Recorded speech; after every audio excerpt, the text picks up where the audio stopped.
Nou vir die wat tydens die lofprysing by ons aangesluit het, baie welkom vanoggend by Dynamis. Dit is ons 'n voorreg om jou hier te hê.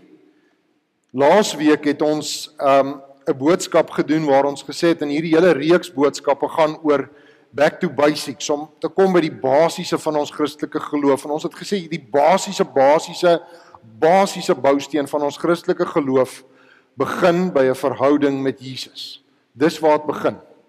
En dis waaroor die nagmaal gaan. In die aand wat ons lees dit in 1 Korintiërs 11, as jy dit wil gaan lees, is die grootste beste uiteensetting van die nagmaal. Maar ons lees ook in die evangelies korter verhale daarvan. Was Jesus saam met sy disippels bymekaar, maar in plaas daarvan dat ek jou vertel, kom ons kyk daarna en ek wil as jy jong kinders het langs jou vir jou sê, laat hulle kyk, hulle het nodig om dit te sien en verduidelik vir hulle, al is dit ontstellend, hier en daar. Johan sê net vir my seker maak, die klank is mooi hoor, dankie.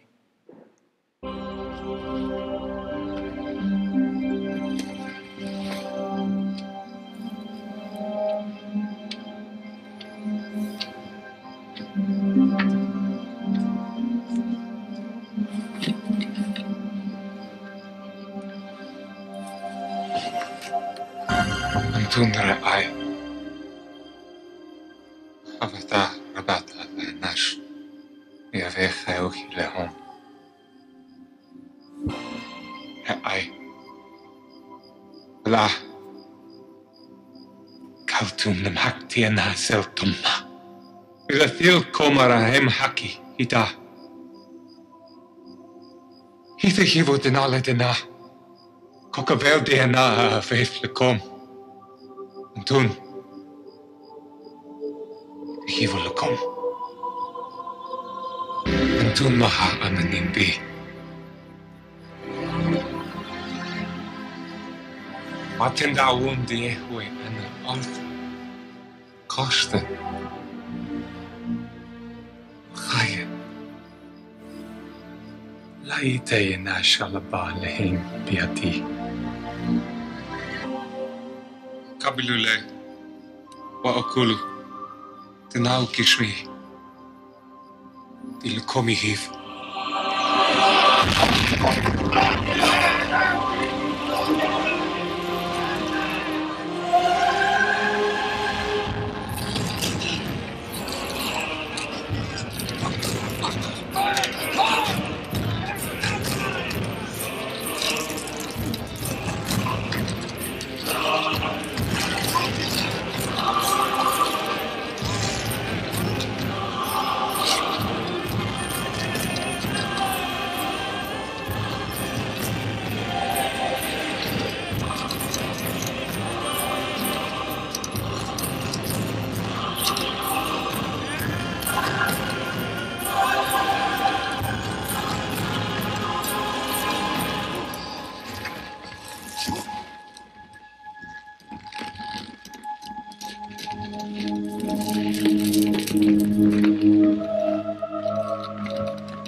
Kapilo, steu, tenademi, te breitha, chadatha, die hivlekom wat rabin die mashlech hatayin. Wat doet den alle te krani?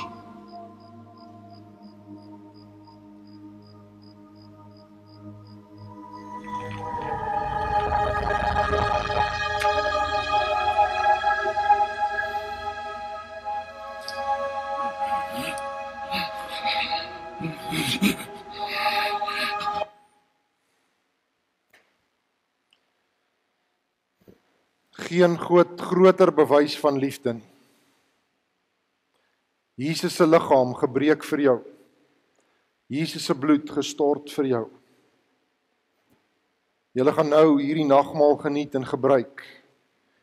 En julle gaan bedien word deur ons kinders. Want ons kinders wil ons iets leer van die feit dat jy vir Jesus iets moet doen. So die kinders gaan vanoggend vorentoe kom en hulle gaan vir jou gee. Jesus se liggaam. Jesus se bloed gestort vir jou. En dis ook vir enige iemand, nie net mense van Dynamis, nie net of jy 18 of 28 of 108 is nie, alle ouderdomme, alle mense.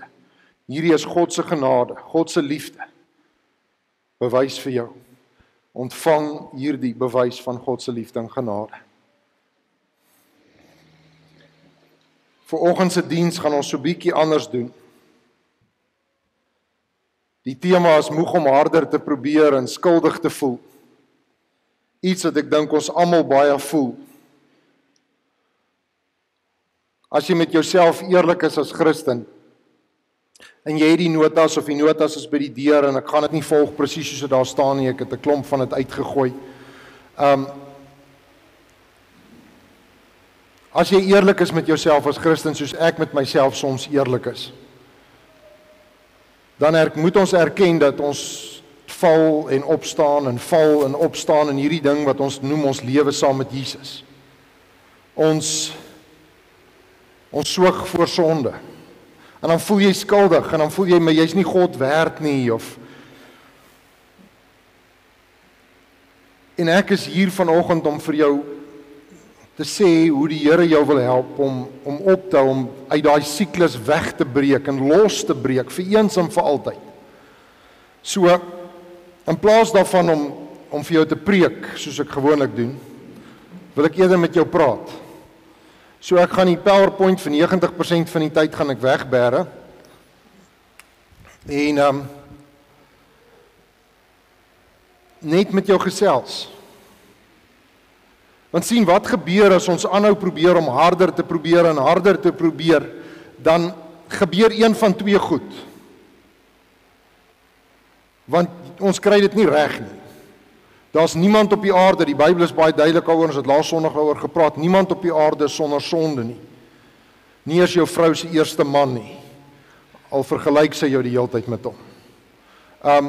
Daar's niemand op aarde wat perfek is nie. En omdat dit die realiteit is, hoe harder ons probeer, hoe groter die kans dat ons net gaan val op ons gesig. En wanneer dit gebeur dat ons een of ander fout maak of iets doen wat ons skuldig voel teenoor die Here, dan gebeur een van twee goed. Of ons besef, maar dis te moeilik, God se standaarde is te hoog, en dan regverdig ons dit vir onsself en sê, maar God wil nie eintlik hê ons moet daarby uitkom nie. Dis net daai ideaal. Dis soos almal wil eerste wees in 'n wedren, maar net een kry dit reg, en daai een was Jesus, en die res van ons will die trying. So I'll just die trying. Of ons fake dit en ons raak geestelik, baie geestelik en godsdienstig om die voor te gee dat ons hierdie heilige lewens het. En die uiteinde daarvan is dat jy skyn heilig is. Dat jy voor mense hierdie prentjie het, maar agteraf sukkel jy. En dit gebeur baie keer met mense wat so verskriklik hoog heilig is. Ek het al mense beleef en dan kan ek dit nie glo nie. Dan die een oomblik kan staan hy langs my en hy spreek in tale en hy bid in tale of sy, en dis 'n verskriklike storie en ek dink, "Jog, hierdie persoon is heiliger as ek en hierdie persoon is amazing," en die volgende oomblik dan hoor ek maar hulle skei. En dan sê ek vir myself, maar hoe pas hierdie goed by mekaar? Hierdie superheilige persoon. En dan kom ek agter, maar dis net hierdie ding van hulle het so probeer voorgee. So ek wil, as jy jou Bybel hier het, kan jy blaai na Romeine 12 toe. Seker vir my, as iemand ooit my Bybel by my wil vat, en ek mag net een bladsy saamvat, vat ek Romeine 12. So opsomming van alles in die Bybel. Romeine 12 vers 1.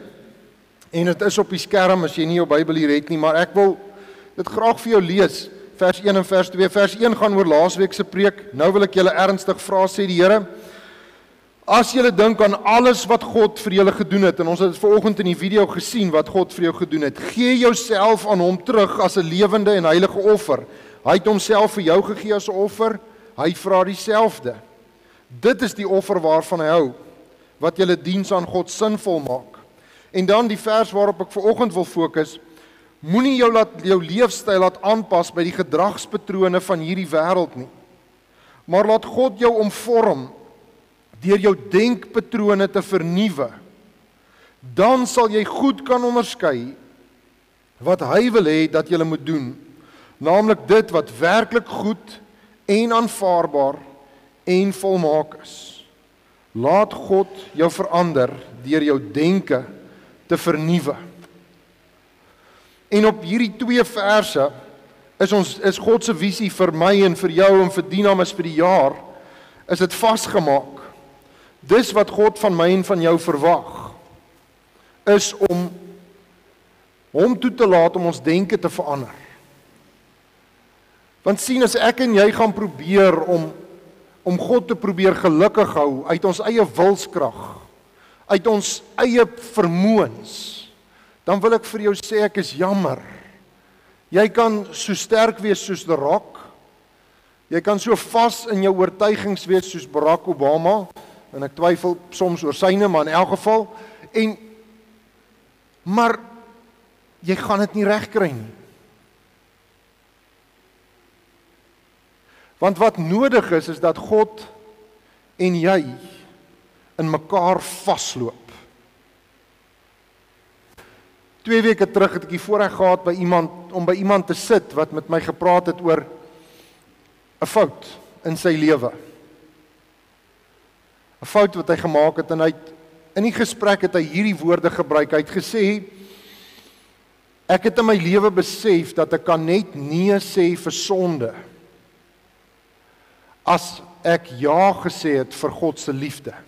Want God se liefde is groter en so groot dat dit 'n nee vir die wêreld en vir sonde maklik maak. En as jy nie daai konsep verstaan nie, dan gaan ek dit vir jou met 'n prentjie verduidelik, 'n storie.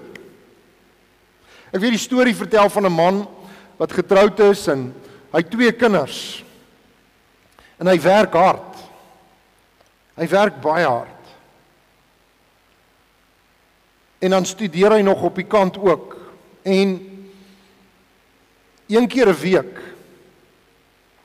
sonder dat hy sy vrou laat weet, maar een keer 'n week ergens, dan spreek hy en die manne af, dan gaan hulle 'n bietjie action cricket speel na werk.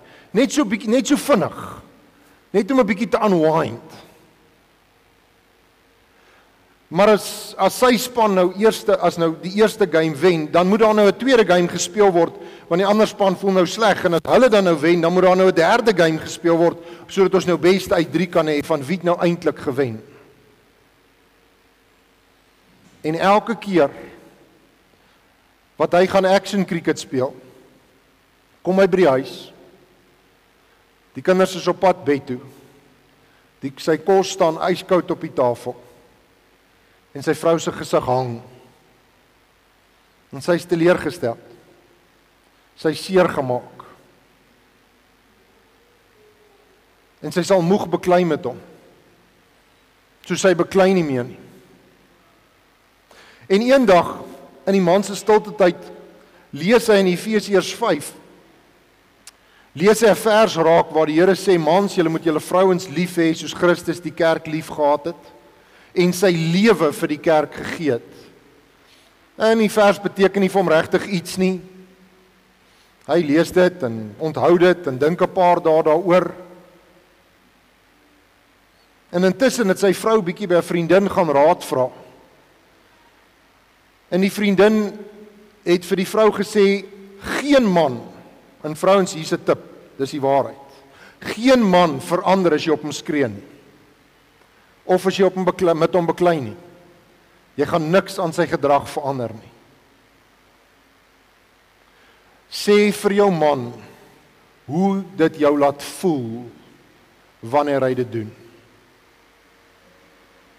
En die volgende keer wat hy action cricket speel, en sy sien maar hy's nie daar vir aandete nie, haal sy 2 kersse uit en sy sit dit by die kos neer en die kinders is al bed toe hy daar aankom en hy sien hier staan sy ete vir hom reg. Mooi, moeite gedoen. En sy vrou ontvang hom met 'n glimlag en sy sit hom neer en sy sê hierso, my man. En sy sê vir hom, weet jy wat? Ek gee nie om as jy ontspan saam met jou vriende nie. Maar as jy my nie laat weet nie, en ek maak die kos reg, en die kinders en ek sit en wag vir jou, sodat ons saam met jou kan eet, en jy daag net nie op nie, dan laat dit maar ons voel, dit laat my voel, dat ons is nie vir jou belangrik nie.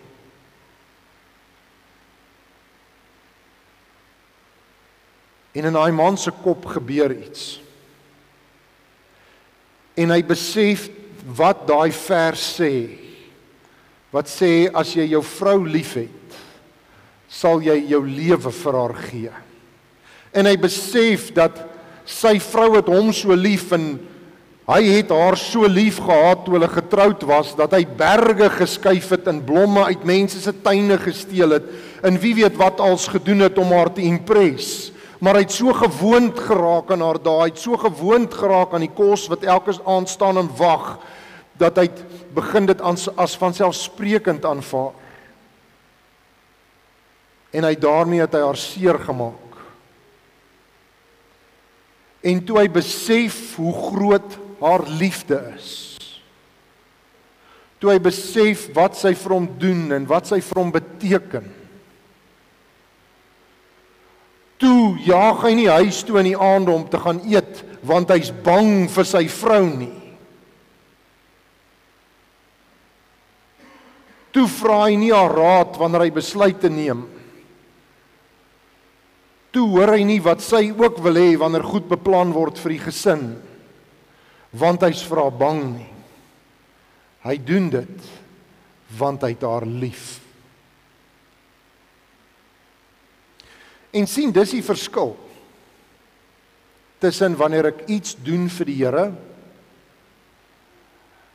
want die Bybel sê so, of Johan het Sondag weer die sweep uitgehaal,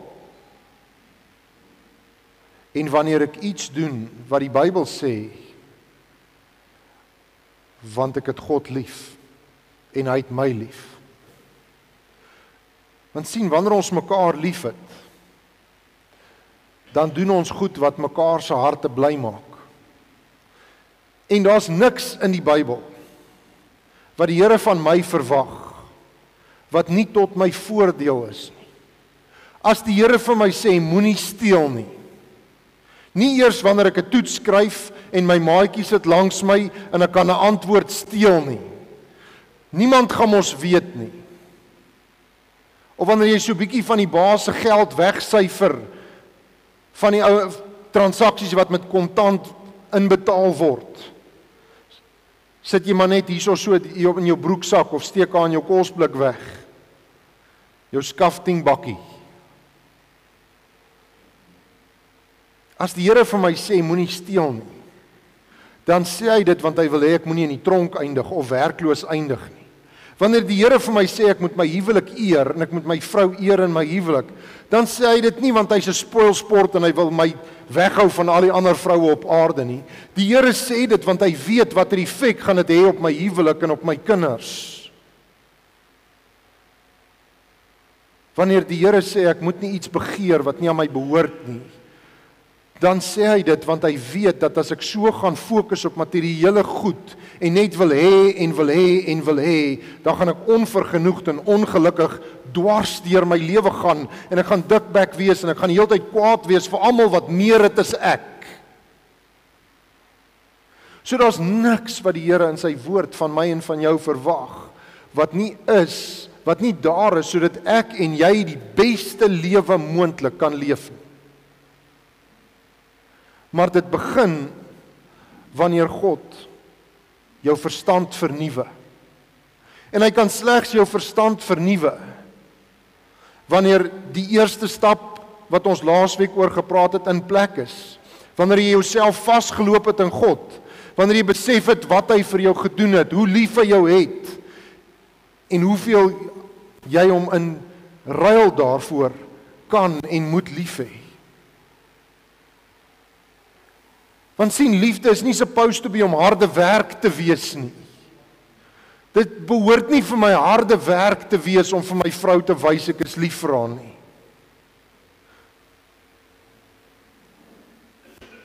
Tog moes my vrou weer die afgelope tyd 'n week wag voor die lig in die kombuis. Nie die badkamerlig nie, nie die ganglig nie, die badkamer, die kombuise lig. Moes my vrou amper 'n week wag voor die kombuislig werk. Toe sit sy maar die eetkamerlig in die opwaskamer se lig aan sodat sy genoeg lig het in die kombuis. Hoekom doen ons dit? As jy iemand liefhet, moet dit mos so van self kom. En elke aand wat ek in die huis ingestap het met die lig wat so lyk, het ek so skuldig gevoel. Want my vrou het nie 'n woord gesê nie. My seentjie het, want hy is into tegnologie en hierdie lig moet werk en hy verstaan nie van 'n starter en 'n buislig en pappa moet vir hom verduidelik. So vir hom gaan dit daaroor, nie oor die lig nie. Maar hoekom?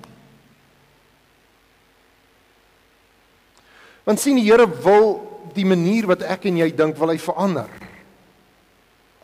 Maar enige blywende verandering van my denke begin by my hart. En God wil jou vernuwe. Want as hy jou nie vernuwe nie, gaan jy aanhou oes die pyn van jou verlede, die pyn van jou verkeerde besluite. Want sien, jy maak jou besluite en dan maak jou besluite jou. Dis hoe dit is. En dis hoe dit sal wees. Ek het die afgelope paar maande soveel stikkend in mense se lewens gesien. Met soveel stikkend in mense se lewens gewerk en alles het begin by een verkeerde keuse. En toe nog 'n verkeerde keuse. En toe nog 'n verkeerde keuse. En hierdie een is sy huwelik en daai een is uit hulle werk uit en daai een is dit en daai een is dat. En as jy elke keer teruggaan, begin dit by een keuse geneem uit selfsug en sonder die Here. En dan vra jy vir jouself, hoekom? Hoekom hou ons aan om die pyn te oes van ons eie stupid besluite? So begin by die begin. Begin by dit waaroor die nagmaal gaan en maak seker dat jy gesê het, Here, hier is my lewe. En dan moet jy jou lewe begin vul met God se waarheid, maar die probleem is ons vul ons verstand met die wêreld se waarheid. Kom ek verduidelik vir jou hoe lyk die wêreld se waarheid. Die wêreld se waarheid lyk so. Maak die koerant oop. Dis die einde van ons land. Ons land is in die tjoep af, mense. Dis Eskom en is hierdie en is daai en is die rand-dollar wisselkoers en dis die bedrog en dis hierdie en is daai en kom ons gaan spring asseblief almal met massa van 'n brug af want hierdie land is op sy is. Dis die wêreld se waarheid. Sit die TV aan, kyk 'n film. Slaap saam met wie jy wil, drink soveel soos wat jy wil, bestuur jou kar net soos jy wil, solank jy daarmee kan wegkom, solank niemand agterkom nie. Want dit gaan ons oor die pret daarvan.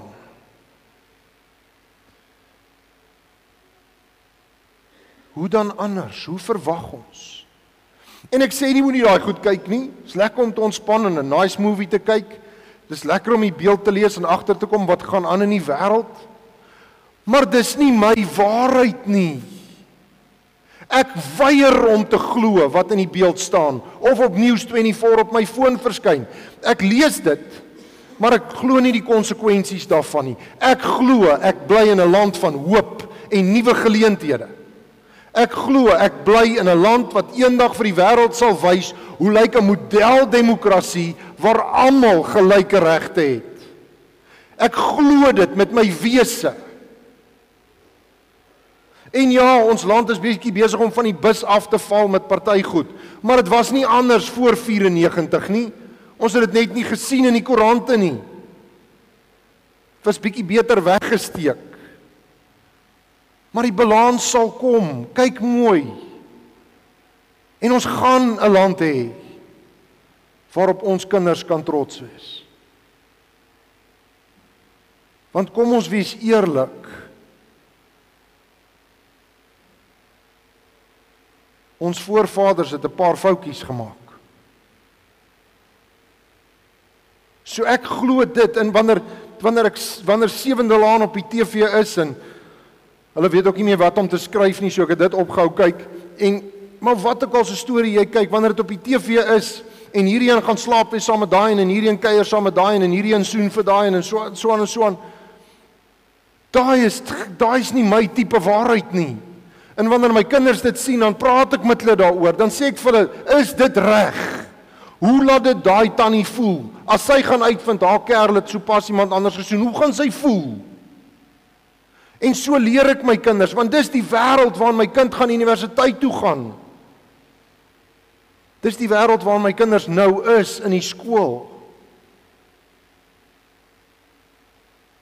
Besef jy dat laas jaar die kind in Suid-Afrika wat die vroegste swanger was graad 4.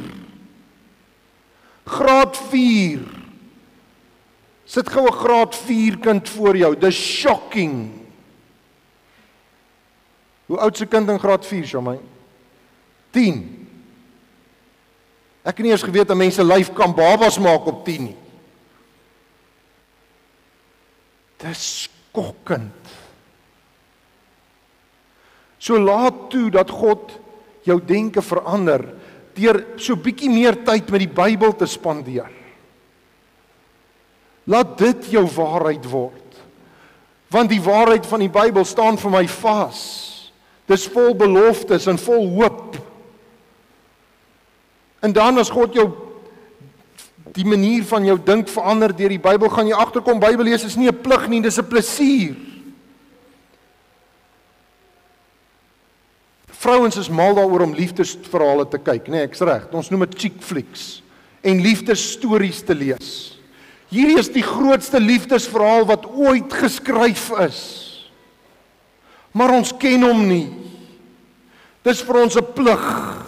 Jy stel jou wekker in die oggend en dan slat jy hom half dood of jy gooi hom stukkend teen die muur en dan moet jy opstaan en tog net asseblief oom Solly of tannie Marita se boek optel en ietsie lees oor die Bybel.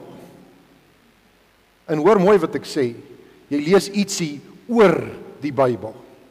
Jy lees nie die Bybel. Jy maak hom nie eens oop nie. Daar's mos een versie daar gedruk. Wat van die res van die verse? Met ander woorde, jy lees 365 verse in 'n jaar van die Bybel. Hoeveel TV kyk jy? Hoeveel keer lees jy die koerant? Hoeveel verse uit die koerant uit het jy gelees? Maar ons sien Bybel lees as 'n plig. Ons sien kerk toe gaan of sel toe gaan as plig.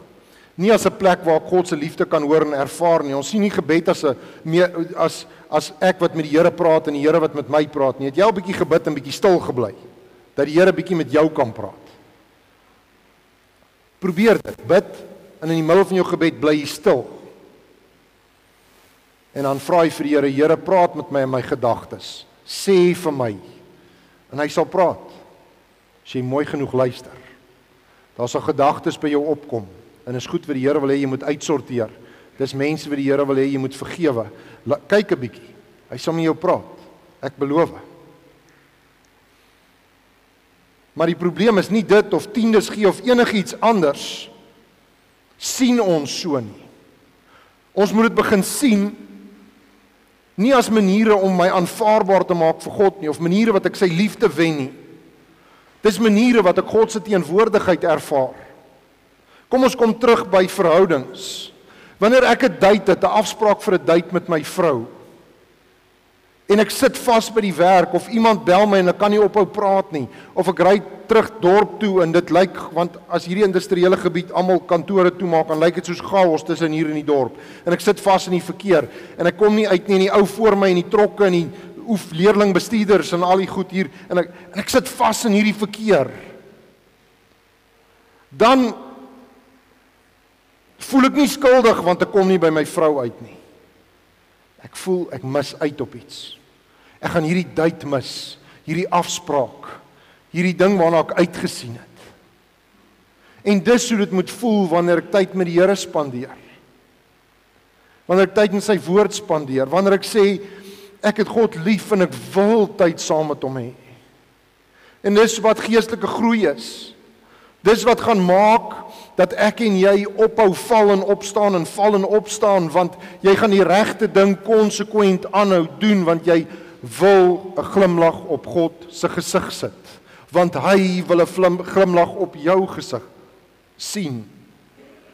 Sien wanneer ek gedryf word deur God se liefde vir my en my liefde vir hom, dan word my verstand vernuwe, dan begin ek op ander maniere dink, want ek word gevoed deur die woord.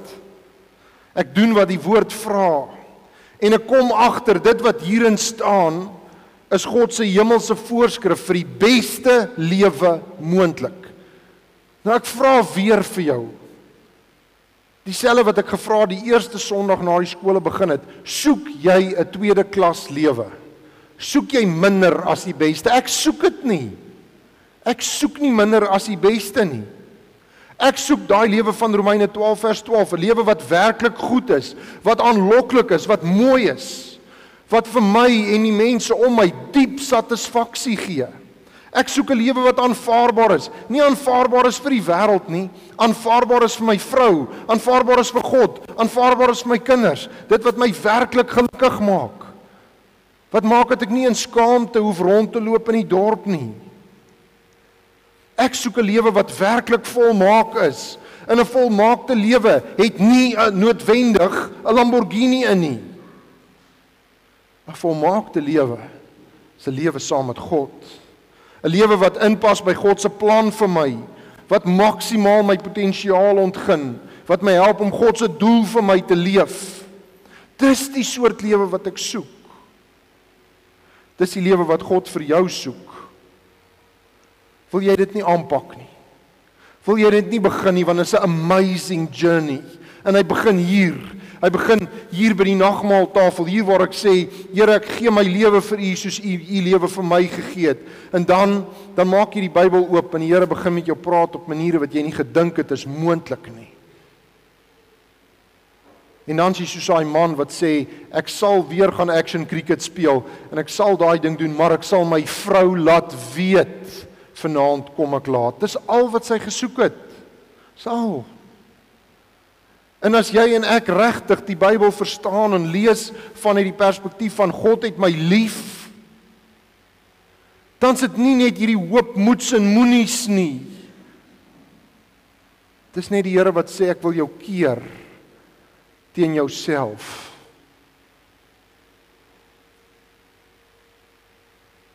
So. Ek hoop dat jy saam met my sal ophou val en opstaan. Saam sal ophou skuldig voel, want jy's oorweldig deur hoe lief God jou het. En as jy nie oorweldig is daardeur nie, hierdie video gaan op die preek wees.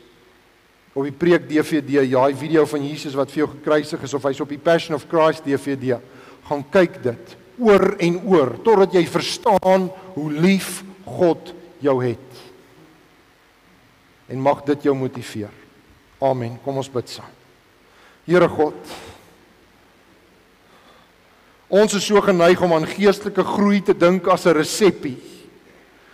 5 stappe om vinniger en beter in die hemel aan te kom. Dis nie 'n resep nie, Here. Dis 'n verhouding. Dis 'n verhouding met U, die God wat ons liefhet en wat U liefde vir ons bewys het voor ons nog gebore is. Here, mag ons in daai verhouding leef. En Here, soos ons wanneer ons in 'n verhouding is met mekaar, vir mekaar liefdesbriefies skryf, so het U vir ons 'n liefdesbrief geskryf. Bladsye en bladsye van bewyse dat U ons liefhet. Here, help ons in hierdie ding wat ons lewe noem. Met al sy uitdagings.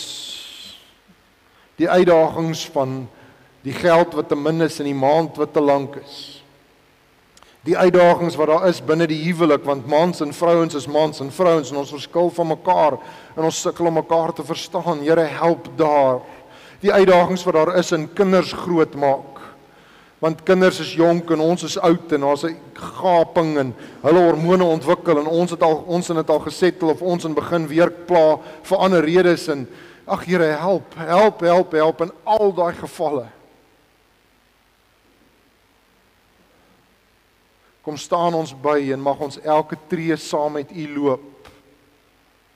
Gedryf deur U liefde vir ons. Gevoed deur die waarheid van U woord.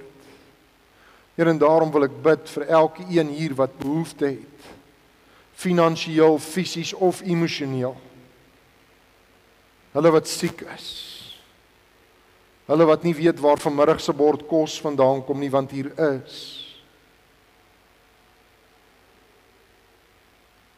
Here, of hulle wat in depressie verval het en so 'n diep gat is, of wat stoei met die gevolge van sonde, of wat stoei met die gevolge van verkeerde besluite wat hulle net nie kan doodleef nie. Help hulle, Here. Gee uitkoms. Ek wil bid vir elke jong mens veral die op hoërskool. Moeilike fase, Here. Wil U met hulle wees in die maak van hulle keuses en in die leef van hulle keuses. Staan hulle by, Here. Dankie dat U ons liefhet, onbeskryflik. Dankie dat ons nou die geleentheid het om ons liefde vir U te wys. Op een van baie maniere. En dit is deur ons offergawe vir U te gee. Ons prys U daarvoor. Want U sorg vir ons. Amen. Right.